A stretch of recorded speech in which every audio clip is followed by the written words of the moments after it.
This is about 8 years of research, and that's culminated in the book we just come out now. And we did every single drawing in the book. That took actually most of the time to put the book together. But as you'll see, students were part of our book and part of this research. This is a video my brother sent me just before Hurricane Milton hit Florida, and he's evacuating his home. And as you can see, he's actually driving on the golf cart path to get out, because that's the road that you can't even access. It's got about 3 feet of water already on it. Now, ironically, Milton didn't even hit. The storm was further north from where he lived in south of Sarasota. But you can see water is extremely powerful thing that has catastrophic effects on us and on our environment. So that's, as he was getting out before the storm came, this is what his neighborhood looked like after the storm. It was pretty much ruined. And he also has a business on the island, a restaurant, which was also completely destroyed. Scarpa's coastal looks like right now. Hurricanes Milton and Helene completely destroyed everything inside, and the owners tell me that they are rebuilding from scratch. But the two things... So this is what his restaurant looked like, before Milton.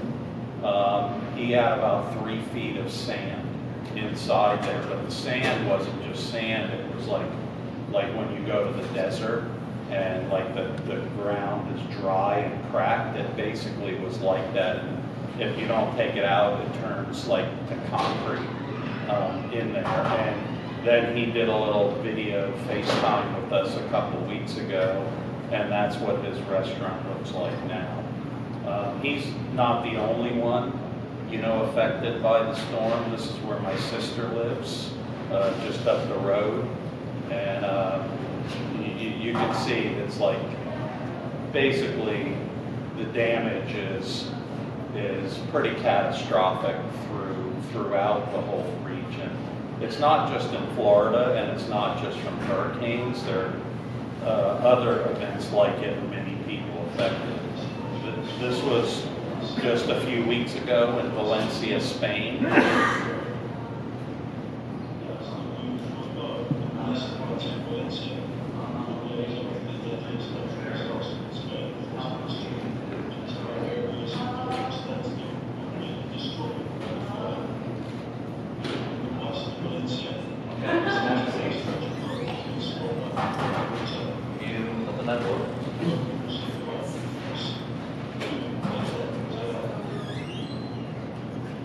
So if you look at Valencia, this is typical of most of areas where you see storm damage.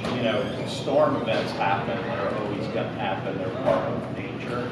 But how we build also has an impact on that as well. In the case of Valencia, most of the historic centers, when you look at places like New Orleans and they always built on high ground. They always built in a kind of sustainable way. But as population has grown and technology is more available to us, we seem to have gotten, a bit stupid about how to build in our environment. So that white line there is the channel, because Valencia's been built in a way in the suburbs that there's very little way to deal with runoff, to deal with nature. So when you have a storm event, these things are compounded, hundredfold by how what we do as architects impact it. So it's not that nature doesn't happen in catastrophic ways. It's just that what we've done as a society is kind of exacerbate that idea in the way that we build. I show this map. This is of the United States. We don't really realize this, but this is all the waterways in the United States. You can see we have a lot of water, and most settlements have been in areas on the water because we need water to live, to survive. So we've always kind of congregated around waterways. And with the way we've been building in urban environments, you know, I always would think, and you might as well, you look at like, how is it flooding in Iowa? You know, it's in the middle of the country. But there's vast waterways, and they have the same kind of ideas and the same issues of how they build. So we as architects, we have a tremendous impact on how we can affect this one way or the other. These are the, most of our research is around coastal environments, because as you also can see from the map, it doesn't show here, but you know, more than 50% of our country is on coastlines. These are the most vulnerable, 25 most vulnerable cities or urban areas that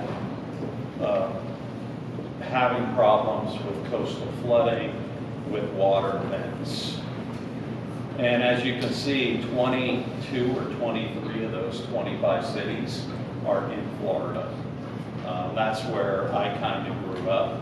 And if you look at number 8, Fort Lauderdale, that's where our office is, in Fort Lauderdale.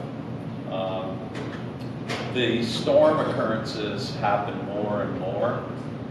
Just recently, and about a year ago, when I was down there, there was a big storm in Florida. And this is a video one of our employees in our office there took from the FIU campus. This is the architecture school, of them leaving the building after the storm.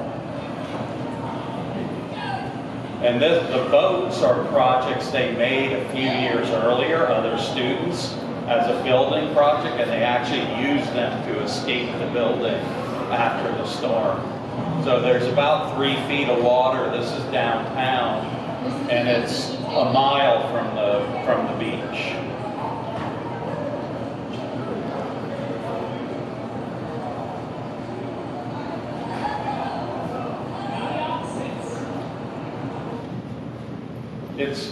The storms are not the only problem there. What is happening more and more is what we call sunny day flooding. And this is a picture of Las Olas Boulevard. So this is, again, about a mile from the coast. And it's flooding when it's sunny out. And so what happens is the sea level rise, and when the tides kind of match, what happens is what's called a king tide. The downtown, which is about a mile and a half from the beach, floods like this. So it's backing up through the storm drains and coming up through the storm drains and flooding the downtown neighborhood. So the cities in South Florida have this huge problem that they're trying to deal with. And so what Fort Lauderdale did to combat this is they put like check valves on all their storm drains so the water couldn't back up into it. Okay, then it became a mosquito breeding ground. So there became a huge mosquito problem. So they took the check valves out, and they have trucks that go around, big water trucks that pump out the storm drains, and then they dump all the water in the intercoastal waterway. It's killed all the mangroves. So now we have another problem. So it's a big issue that is getting worse and worse and worse. And I like this quote. You know, it's like we're always looking, like, sort of for things to do. You know, like, what's the opportunity? But really, you don't even have to look for opportunity. You know, it's usually the opportunity or what's right in front of you. And so all this was always in the back of our minds, you know, this events, storm events, how we build. And we started thinking to ourselves, you know, what can we do as architects? Is there anything that we can do? So we just started, we took it as a project for us. And one of the first things we did was just try to conceptualize, like as designers, what we would do or what we could do to play a part in making a positive change in this area. So we just came up with this idea of placemaking building platforms is what we called it. And it was just a way to organize thoughts about what's possible, what we can do. And we were, you know, this was an inter-office thing.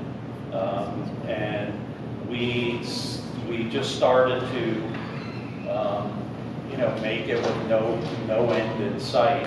And then we decided we should try and do something, you know, a little bit more public with it. So we put out a notice to come talk about sea level rise, and we just made up an event. And we were like shocked at the people that showed up. We had hundreds of people from the community that came out. So we kept doing it. And we wound up doing dozens and dozens of these kind of public workshops. We were the commando workshop people talking about, you know, building in the coastal zone. Gallery asked us to do an exhibit. We did exhibits. And, you know, we were trying to work on this area almost like the single person out there, you know, trying to save the world, so to speak. As one of these workshops, this guy showed up to it. His name is John Englander. John's an oceanographer and a scientist, and he was working on a lot of the same ideas that we were in kind of the same way, where he was just doing it, and he was writing a book to kind of talk about his ideas. And this book is up there now, that came out before we were done, called High Tide on Main Street. If you ever get a chance, it's a small book, but it's a great read. And he predicted Superstorm Sandy in New York before it happened. His book went on the New York Times bestseller list. And it was the first book that I ever read that put the idea of climate issues in a way that you could actually read, that had the scientific data, but you could understand it. It wasn't like just a bunch of science garble, you know, that had facts and figures. And so we started to work with John to do a similar kind of thing. So we started to make drawings that would explain these kind of ideas of what you could do, you know, what architects could do, what could designers do, in a way that people could like understand. And these were, you know, we took a model from placemaking to more of like an approach towards infrastructure, like what can be done from an infrastructure level, and try to distill these things into digestible bits of information that people could actually take and use and work from. So these are just some of the ways in which we took scientific data and modeled them in a way where they were much easier to understand, to show kind of the issues of what is happening. And these were not just about design. We took insurance models. We started to build a team that was beyond just designers. So John became an integral part of our team, as well as other scientists. We had botanists, landscape architects, we had economists, and politicians, and we basically did a whole, like I said, about 8 years of research on this to use real data. And it was, we did a lot of GIS mapping and data mining to kind of come up with this information. it was a little bit unlike sometimes what you guys do, is where you have an idea and you just follow it. What we worked in a similar way, but once we had an idea or an approach to what we did, we actually did the research to prove our thesis, much in a way like scientists do. And so, given this information, we started to do mapping and show, based on our data, what might happen in certain scenarios, mostly in South Florida. So this is a map just showing projections of sea level rise in South Florida and what that kind of might look like in different scenarios. We took a lot of the data that we did, and we also made projections as to, okay, if this is going to occur, what can be done? How would you deal with land? How would you deal with the economy? How would you deal with food? How would you deal with a whole array of issues as a result of these kind of events? And what most people don't realize is the water is really not the worst part of it. It's actually the ability to produce food becomes, because the pollution index is so high, it becomes worse than raw sewage when it's picking up all of the stuff that's on the ground and in buildings and other toxic chemicals. So we took our original palette that we started to work with and started to develop this more as a kind of infrastructure palette about things that, what can be done, what are some of the tools that can be used for not just designers, but developers, planners, and others. And we started to kind of push these ideas around to city officials in South Florida. So we would just go, ask for a meeting and go make presentations to them and show them. And one of the things we really did was we found that the politicians and professionals alike were very afraid of talking about these issues, and they were also so jaded by politics and other things that they couldn't really look at it objectively. They were so fixed in a way that they would never do it in a certain way because they knew the consequences politically or economically or every reason. So what we started to do is Jeff and I started to teach this in the studio. So I did several studios here with students, and Jeff, my partner in Florida, did them as well. And so we worked on these issues, and I always tell this to my students: you don't understand the power that you have. You guys as students have tremendous power. So we worked on these ideas, and they were so logical but so outlandish for what they're used to seeing that any professional would never even conceive of it in that way, and they would get fired if they were hired to do it for proposing such a thing. But the students, they looked at the students and go, oh, that's really interesting. I never thought of it that way. And they're students, so it's no big deal. We don't have to do it. But it changed the way that politicians think. So we took students down, and again, this is a group of my USC students. We went down there and we used the site, and we happened to be there on a day where we had sunny day flooding. So they loved going in there. They're you don't even imagine it until you actually see it. So as we work in the studio, these again are students from another semester where we went down again to Fort Lauderdale, and we were presenting all these ideas to city officials. And they were eating it up, and they kept asking us to come back with more and more to show them more ideas, and they were extremely receptive to the ideas that we were proposing to them. So we took actually a very vulnerable area of land just right near the beach called North Beach Village, and we started to use that as our studio site, and students actually worked on this project over multiple semesters, both in California and in Florida. And the students did an amazing job.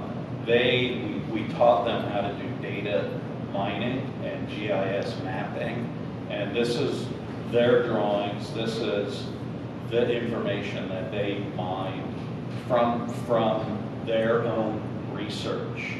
And I'm kind of giving you this as kind of an example that it went beyond just what you design, but they looked at financial models. They looked at, the age of buildings. It was an extremely comprehensive look at what could be possible, but based on data. So when the students presented it to the city officials and politicians, and some of them would say things like, well, you can't really do that. They would go, well, if you look at our financial model, you can see it's quite possible. So it was really rewarding to see them talk about their designs, but also in a way that was substantiated or backed by research and factual information. So they began to kind of conceptualize how that site might be looked at differently.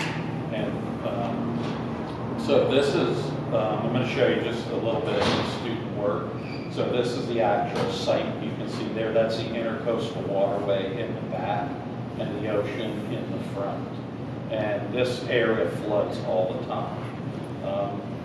This is one group's project where they just, from a conceptual idea, they said in their sort of market research, they found the most expensive properties were always on the water.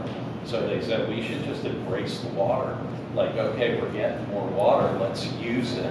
And so they basically took the water and said, let's make it like the Venice of America.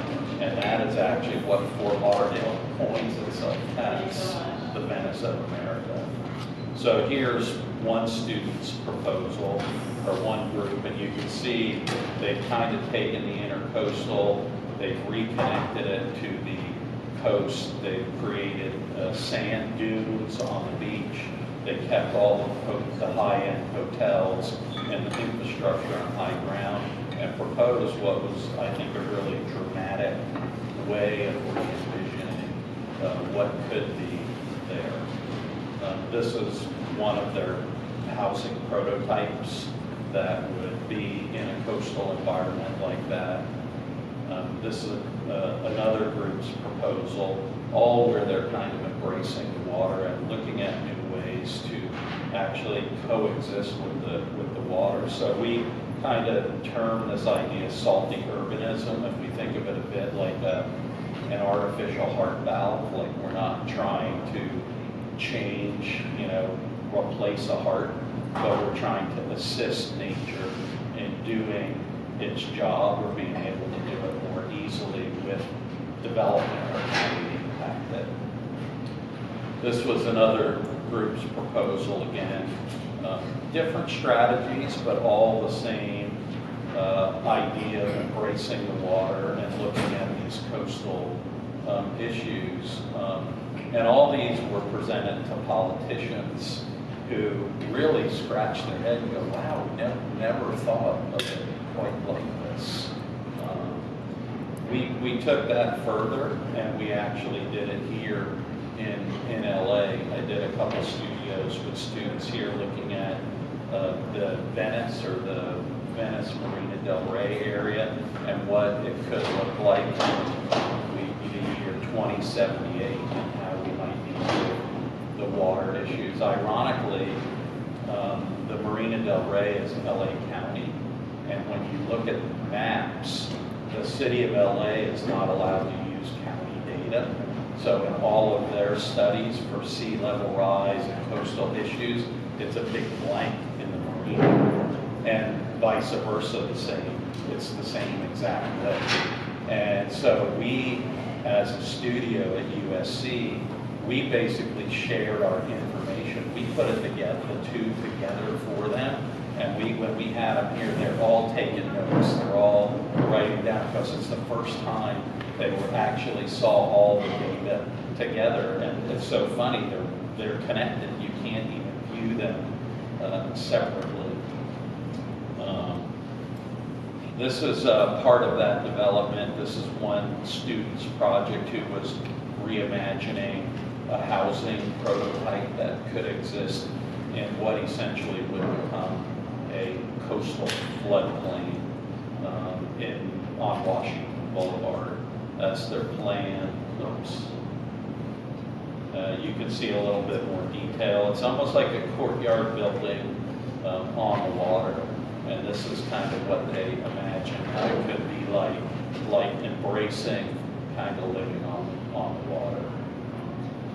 Another one of our students reimagined the pier there as a environmental kind of mitigator. So it was more than just a place to go out and look at the end, but it had a public pool out there. But the form of it was meant to regenerate growth and to help develop more sand dunes and grow natural vegetation back on the shore. We were getting an enormous amount of press from the work we were doing. We were just, again, like I said, following what we thought would be the right thing to do.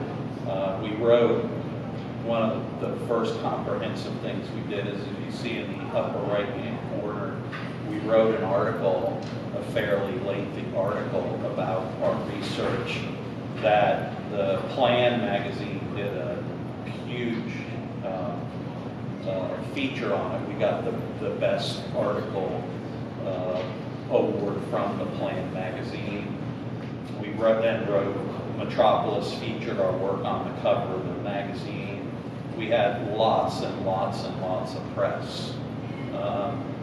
We did an exhibit right here before Royal Annis was converted. And we try to make the exhibit like interactive, like this is the discs that are suspended are basically at the height of sea level rise in Venice. And you can actually climb up on these things and put your head inside it, kind of get your head above the water. And it had a whole story inside the rings there. So our first publication that we did was called the Design and Construction Manual. So we took all of this information, and the city of Fort Lauderdale had been showing a lot of interest in this, and they said, we really need to do something like this for our city. And so we helped them write an RFP to do a research document like this. Well, guess who won the project? We won the project, and it was a 3-year project where we produced this manual for them that they now use as their guideline for coastal development in the city, and it's been adopted by a whole bunch of other communities in South Florida about how to build or how to develop in coastal regions. We partnered, at that point we started to partner not just with other people like John Englander and other scientists, but we started writing grants, and we got about $1 million in grant money to keep working on this topic. So at that point we started to hire people to work on this research, and we started to kind of formulate it in a way where it was not just a bunch of ideas now, but as a cohesive way to look at strategies of building in coastal environments. And one of our first ideas was to do what we call the toolbox. And So we started to make a toolbox. I think we have 5 toolboxes of how to build in coastal environments. And we wanted it to also be like beautiful. You know, we wanted people to like look at it and say, wow, this is really interesting. You know, and also it's very beautiful. So we made these drawings of the ecosystems that existed, that were there and how they worked, but we made them into like beautiful drawings so people would like look at them almost for their artistic value as well as the information that was within. This is another one of the toolboxes where we dealt with shorelines, so we made all these kind of vignettes that you could look at and understand how to build on shorelines and in the zones right on the coast. Landscape is a big deal. What people don't know is some trees and other kinds of plants can evapotranspirate water actually faster than you can pump it out with a truck. So to the tune of hundreds of gallons an hour, they take it from the ground and put it back up into the sky.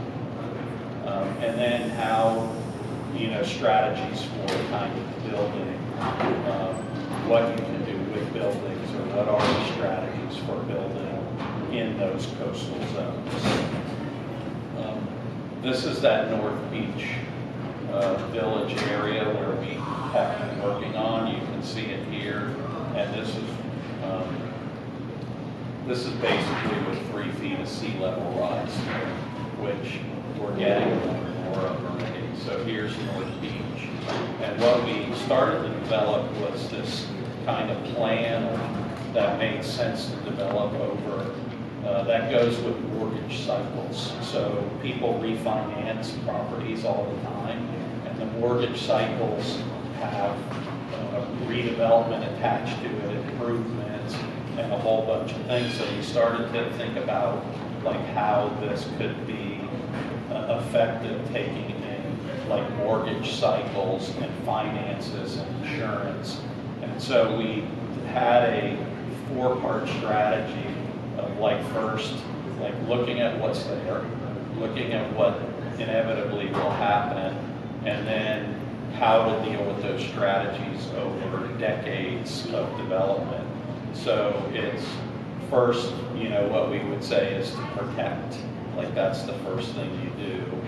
And then the next thing would be to kind of defend, right? And then to start having a sort of strategic way of retreating from the issue, and then kind of reimagine it. And you know, after we got done with this, we decided we had, you know, about 5 years worth of research. We said we should just do a book, and that's how kind of Salty Urbanism came about. So that it just came out this year, and it's kind of interesting that we're getting a lot of schools purchase the book for like a course book to use, and we didn't really think about it, but that was almost the exact intent we wanted. We really thought of it as a manual, like a design manual.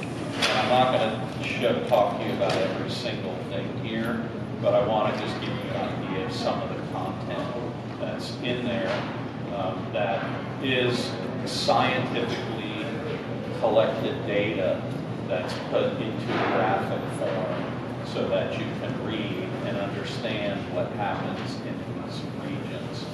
The defense, you know, or how you deal with those strategies is illustrated in a way, again, where any layperson can pick it up and understand. We define these things. Jeff is our sort of word master, you know, and so he likes giving them kind of terms. We call them problem statements, you know, like not like necessarily a disaster or problem, but it's just an idea, okay, and how do you deal with it. So we would identify these problemscapes and then show how one could address those things in a variety of areas. Key to this was really kind of understanding what people don't understand is like actually where they live, like the historic nature of where they live. So we went back in, thousands of years to look at the morphology of like the land, like where we came from and where we are today, and then how we could kind of find a strategic return to what the essence of where the land is. And so we basically took all of these ecosystems that existed, like the Everglades, for example, and we call them adaptations, like how could you adapt? And these are not showing you everything, but they show over decades, like how you could transform back to a way that's really living the way we do today in a way, but adapting more to our land and to kind of climate that is coming for us. So these are all in the book. You can look at those and see that. But now what we've been doing is we've come up with this new thing that we're calling unplanning. And so it's kind of a play on, okay, we should do more planning, but less sort of building in a way, or building in a different way. And so we're now taking on the city of Miami, and we're now hitting them up to and dealing with them to see if we can force change. And some of these are the same thing. We're developing a new toolbox specifically for them, and going back to them and showing the specific areas how you can adapt what nature has given you in that area, and how we can adapt to it and work on it urbanistically. We say plants, not pipes, and they do the work for you for free. And that's what we're trying to educate people on, is that you don't always have to build your way out of problems. You can find ways that nature will help solve them. So we've taken these case study areas, like a typical suburb in Miami, of what we've done to it, right? What it looks like today. I don't know, many of you have been down to Miami before, probably, like a lot of streets and suburbs. So we've just taken these areas and we've given them samples of what the neighborhoods could look like over time, and how you can take things and reintroduce some of the nature and kind of, live more naturally with kind of the value or the assets that you have being water. And then we kind of show some imagery of what it could look like even there. So we did a lot of, preaching on what you can do. And then all of a sudden, people started to come to us to say, okay, like Mr. Expert, we have a project for you now, like show us what you can do. And it's kind of a scary thing, when you think you're an expert, and then someone tells you, okay, prove it. It's like, you do a double take to, you start questioning yourself and your very own research. So we got a job right on the beach in Fort Lauderdale, just down the road from the area we spent years studying, and they said, we want to build a new park here, and we want it to be a model of resiliency for the city. So that's our site, right on the beach. And literally weeks after we were hired, this happened. And this is the result of what happened. So the city had just spent $8 million, what they call re-nourishing the beach, like bringing in sand to make more beach, all gone in literally 2 weeks. And the thing is, you can't just scrape up the sand and put it back on the beach because it's contaminated. It's so contaminated, they have to truck it away and take it away. And so it was kind of timely, but you know, what we did is we showed the city, this is what you've done in the city. You know, you've basically taken away any form of natural way to combat the climate events that happen and are increasing to happen. So we said, this is what we should be doing. We have to kind of reestablish the thing that was always there, the idea of dunes. People call them sand dunes, they're really root dunes, and the roots are what bring it together. So we told them this is the concept that we would like to do, is to create this you know, stormwater mitigator that can't solve the entire problem, but if every property along the coast dealt with it in this way, it would certainly go a long way in helping. So our design has a kids park in the middle. It has an overlook that circles up, and then, you know, it's essentially a public park right on the beach. And it's now just opened, but we just have, these are just shots. We haven't taken any professional shots, so we'll see how it actually works. We think it will work in there. This is our rendering showing the overlook. The kids' playground are these kind of artificial dunes, and so we recreated the dunes and the vegetation, all the native trees that evapotranspirate the water. There are no pipes here that on the project at all. And here it is. This is a shot I took when I was last there a month or so ago. And you can kind of start to see some of the dunes that are showing, and you know, it's a place where people are going to be able to enjoy it. They're not going to kind of understand you know, how it deals with the environment, and I think that's, you know, that's great. Our job is to do great things that people love, and as a result, it should actually work with our environment and improve our environment, not work in the opposite direction. So I'm just kind of giving you some shots of kind of what that looks like. And Warren kind of mentioned earlier about the sustainability. We did the first LEED certified building in the United States in 2002. And nobody really knew, you know, what it is, but it became a transformative project for how people build in California.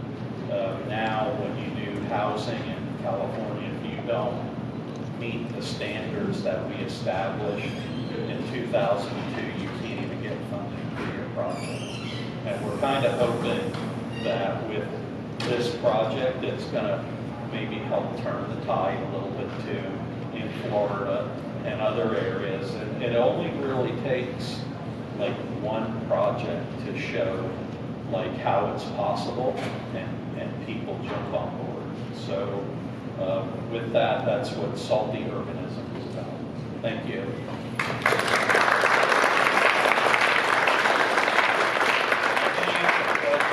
you have any, otherwise happy to, you can ask it. If you want to sign books, you have to take it up.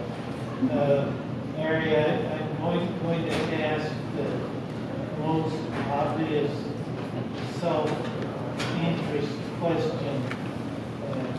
We're not in the top 25 in terms of the problems of the relationships with the water. But Los Angeles has a huge kind of coastline. And I wonder if you can kind of give us a kind of teaser about the relationship between our condition and things you've learned. Actually, California is not in the top 25, but is in the top 50 of the most vulnerable, and not just LA, but mostly the the San Francisco North Bay area is in deep, deep trouble for these issues. So it's very relevant, but it's not just, not everyone is from here, but everyone as an architect or designer is going to have to deal with it in some way. And like, I look at it like, I think for all of you, I always tell my students, follow your heart, follow what you believe is right, and in some weird way, it will turn out to be work for you. And that's kind of what's happened here. Like now people are asking, where we have recently won a project, 1,000-acre park in Key Biscayne, Florida, like it's all water. Okay, we have landscape, we do landscape, but we're not like Sasaki, we're not a big firm, but now we're getting like these important commissions to do it based on the work we've done. We just got another big park in Palm Beach on Coastal Park as well. So if you follow your heart and do what you think's right, you just do it, and the work actually sorts itself out. It will come to you. I'm convinced of that. I hope that answered your question. It's kind of, again, for you out there, it really is. You don't have to, our profession is great because there's so much to do. We got so many issues. You'd never be out of work. But just look right before your eyes, and if it feels good, not just to do great work, but to do work that is contributing positively to people. And so there are lots to do, and you guys have lots of opportunity. That was awesome. Thank you. Quick question about other cities, places like Bangladesh and that sort of thing, where you've got the potential displacement of millions. Yeah. And it's interesting. This is very surgical in a way, and almost with technology or with funding and ability to actually implement these things where they are. We have the capacity to have those impacts architecturally. And then you talk about Miami, where you have this larger scale strategy where it's more about like, all right, what is the long-term strategy there? I'm wondering about places like where there's just significant municipal displacement. Yeah, again, it's something for someone to pick up and grab and work on. There's a lot of places. We spent 8 years essentially in South Florida, and we're just scratching the surface. So this could be done in Northern California. It could be done in a lot of places in Europe where there's a big problem as well. You talk about the intersection, this private and sealable rights topic, affordable housing. It seems like there's a huge displacement issue. Yeah, well, what's happened is, love or hate this. So in Miami, like I mentioned earlier, the highest value properties are on the water. Okay, so those were all the problem areas. All the poor people, were pushed away from the water that happened to be on higher ground. Okay, guess what? Now they're all getting pushed out by the rich people who are moving to higher ground. So, it's just ironic, and that's what's happening. People get pushed further and further and further. When Katrina hit New Orleans, the French Quarter is on the high ground. And so it is a problem. Like it's tied in with social justice. It's a big, what Jeff always says is in ecology.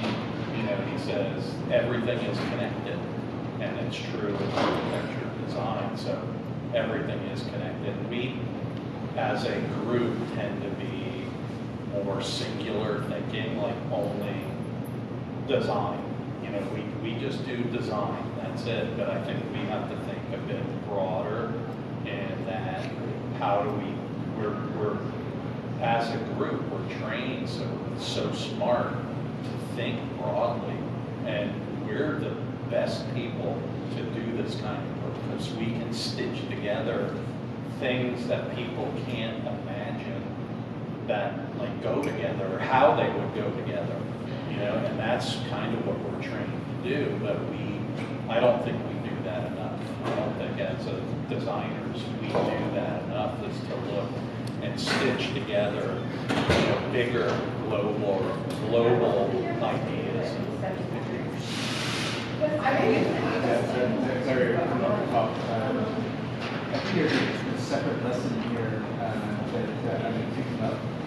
It's more related to professional practice. You know, let's say if we were to dissect two levels of attitudes, there was professional practice, if you're an employee, you do what you're asked to do. If you're an employer, you look for a client so that there's things that's asked of you to do. Then you're saying something else. You're saying, let's make a thing, because if you make it, then you have a job. Yeah, you create your own work. It's like who wants to work for someone, you know, when you can work for yourself in a way. You know, you can create your own jobs, and we do that all the time, even with our housing. You know, we like for an example, we had a big New York developer, you know, who I know bought a bunch of properties from another big developer, and they called me up and said, "Oh, we need to rehab it. Can you recommend?" You know, they were embarrassed to ask us to like do just a little remodel, and I told them, "I'll help you." You know, and we looked at their land and everything, and they go, "But you know, we really do want to do like new projects too." So Angie basically took the property that they gave us and said, "Well, you know, if you want to do that, you can build 170 units right on your own property that you own." And they looked at her like, "What are you doing?" So she showed them how we could do a lot split, create a whole nother lot, and build a whole new project. So we created a project for ourselves. And we do that all the time. Yeah, it'll be done this year. Well, some of our class went to visit it. It was under. I mean, what I love about this optimism, right? Like, Yeah. you know, sometimes people can say this stuff like, "Oh, but that's so idealistic," or naive, and so on and so forth. I feel like, you know, the longer I'm dealing with people, there are two primary types of people that I work with. One is an obstacle finder, and one is what you're doing. And I just love that you're doing. Yeah. I mean, you know, it's a hard profession in a lot of ways, so a lot of people want to beat you down. But if you have ideas, a lot of people want you just to conform and do whatever they do, and you're going to get that a lot. But if you have ideas, don't be afraid to express them and do and explore them. I just found that if you do, they come back to your benefit. We in our office work in a bit of what we call a parallel universe. So we have, like, I would say more traditional clients going on, but then we have our world over here where we're doing all the stuff that we really want to do, and they somehow like overlap, you know, and they somehow lead into us being able to do what we really want to do. And so we keep like a lot of times, I mean, I look at other firms, like even really good firms that started out like super interesting, doing super cool stuff, and over time as their practice matures, they start doing less and less interesting things and more like typical stuff, you know, and that always bothered me, you know. So I'm kind of more, I think, fearful than anything of becoming that, you know, so we're always kind of looking at ways to, you know, at least in my staff, we try to do new things and like find new things and not worry too much about how much money we're spending doing it, you know, or so to speak.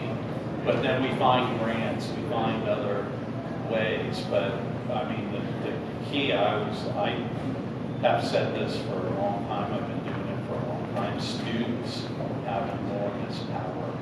You really have enormous power, you just don't know that you have to sway and to show like how important your ideas are. You just have to find people, like-minded people to work with.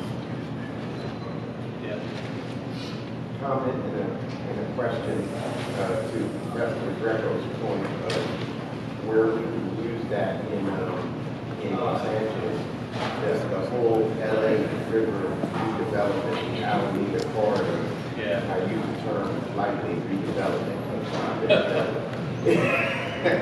But to his point, and I'm sure you're affiliated with LA Chapter 8A, or like that, is anybody reaching out to you on all the wealth of information you have on this all here? So when we did the Venice, we actually worked with the LA City people. So we had them on our reviews. We had several of those people come in. Like I said, they took most of our data. They specifically asked for it because they could not merge county data with their own, which we kind of did for them for free. But the LA River has been studied and done for a long time. It's a big, long battle, and you have to win battles in our profession and not focus on winning the war. That's the way I look at it. Like, you choose a battle that you can win, and once you win enough battles, you win the war. And you may not be around when the war is won, but you will have won enough battles to be positive contributors. So the LA River is one of that. It still needs a lot of work. Our watershed, how we deal with it, needs a lot of work. I know Alex and Esther and a lot. I mean, how many times have you guys looked at it? Hundreds of times. Decades. So it's not new, but it takes over and over and over, a lot of times for people to beat it in. But I'm concerned about how we build as architects and being single-minded and not really looking beyond our sight lines, our property lines, and what effect it has. Like a little thing we built Warren mentioned the 6 apartments and disabled housing. I mean, we're under the flyway, the cows, we have birds that migrate our buildings right under the flyway. So we built a rooftop that was a place where birds could land and have the things they need on their route past Southern California.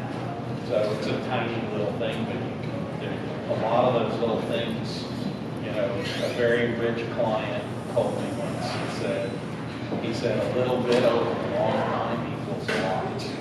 There's some truth to that. All right, last one. Very, very inspiring work, both the dream and the practice of doing this. It's amazing a landscape architecture project. It's awesome. Yeah. My question is something I've encountered looking at civil rights, looking at raise civil rights, is that we can raise the houses, we raise the land, but the infrastructure is the most difficult thing. Correct. Like to raise, and it just seems like we're just going to abandon that infrastructure because it's kind of doomed and it's so costly to raise up. Maybe there's a new way to have infrastructure, like water, power, or sewer. That seems like that's what we ended with houseboats before. We got architecture can give us a seal of life. Correct. Yeah, any thoughts about that? Yeah. Well, again, we focused a lot on the infrastructure, like we just call it green infrastructure. There are things you can do. And this is like part of it too, like engineers, the first thing they want to do is put things in pipes.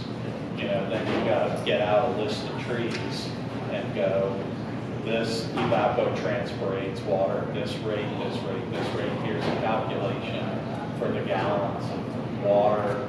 You know, this is why you don't need a 30-inch pipe to drain things. And I'm like, well, we need a safety factor, you know, we need this, that, and the other. I mean, you know, if it doesn't work, I'll probably get sued, you know, and so it's a big picture. Part of it is we got to get rid of ours, you know. So, because our country we sue, you know, you don't like the way you're leaning, you know. And so, you're right, it's a big thing. We gotta basically, it needs us, really. I mean, once you have a vision, everything can change. I mean, cities can change, and, you know, policies can change. But the part that you can't get, that we provide, that no one else can do, is the vision, right? And once you have the vision, everything else will fall in place. But without vision, it doesn't matter. That's why we're the best to do it. All right, thank you, everyone.